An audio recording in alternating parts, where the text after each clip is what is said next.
Hello, welcome back. This is the Cutting Edge Review, and I am your reviewer. And I didn't get to do this last year because I got sick and stuff, anyways. But I wanted to do a year-end list for the WWE, and one of the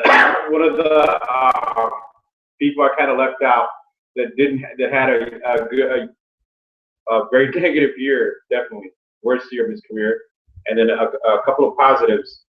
And I want to talk about Batista, the animal. Batista. He, I guess he left the WWE, and I think it was 2010 or 2011, so 2012. He he tried to get into MMA, and he had one bout in the MMA, and I guess at the time he wasn't. I don't know what happened. I guess he didn't end up going into Pride or any of the UFC, and I didn't hear anything about him anymore. He had one bout, and I don't know if it was against Tank Abbott or something. I forgot who it was. Anyways, there was talk about him, even talk about him saying that he wanted a match with I think it was Brock Lesnar. Yeah, Brock Lesnar. He kind of criticized Brock Lesnar a little bit. He said if he ever wanted that he if he ever wanted, they asked him if he ever wanted to have a match against Brock Lesnar, would it be in the WWE? Would it be in the UFC? And I guess he said that he wanted to do it in the WWE because there's more money involved. And he was basically saying he didn't have too much. Like if he was there was like it felt like he was saying he was going broke or something. And then he after that he a couple months later he showed up in the WWE. He showed up at the Royal Rumble, and a lot of people at the time, the Yes movement, the Daniel Bryan movement was really strong, and a lot of people were seriously,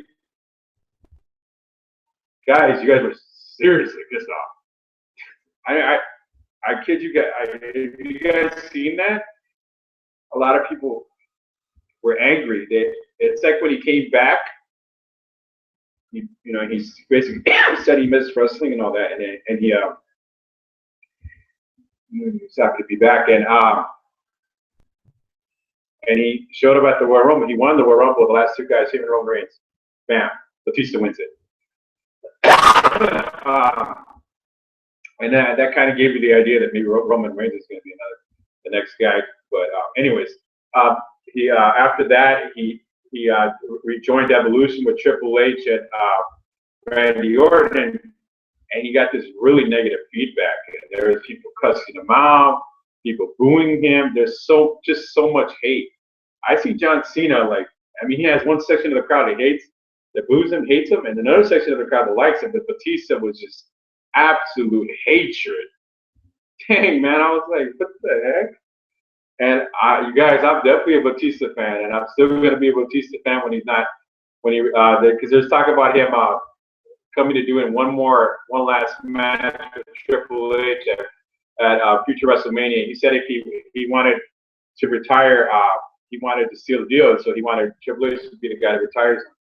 So, because you guys know in the past, Batista has defeated Triple H at WrestleMania, and different other events, and he's had also a really 2014 was really a positive year for him because he did Guardians of the Galaxy, and he's doing other movies, and he's one of the deciding factors that Guardians of the Galaxy was a success, and then his acting career is going into full swing because he's going to be doing the James Bond flick, and then he's going to continue acting. And he talked about, like he said, and I quote him on this. He said he wanted to lose weight because he felt like who's going to hire him? He's looking like a big gorilla, and of course when he was in the U.S., he tried to, and he would go to the UFC. He was definitely died. I think he was 275 or somewhere around that area when he came back. He's going to be doing more movies, and like I said, there's talk about him coming back to do one last match. And honestly, my opinions on all this, I have no clue why people hate him. Why are people doing that? I don't get it.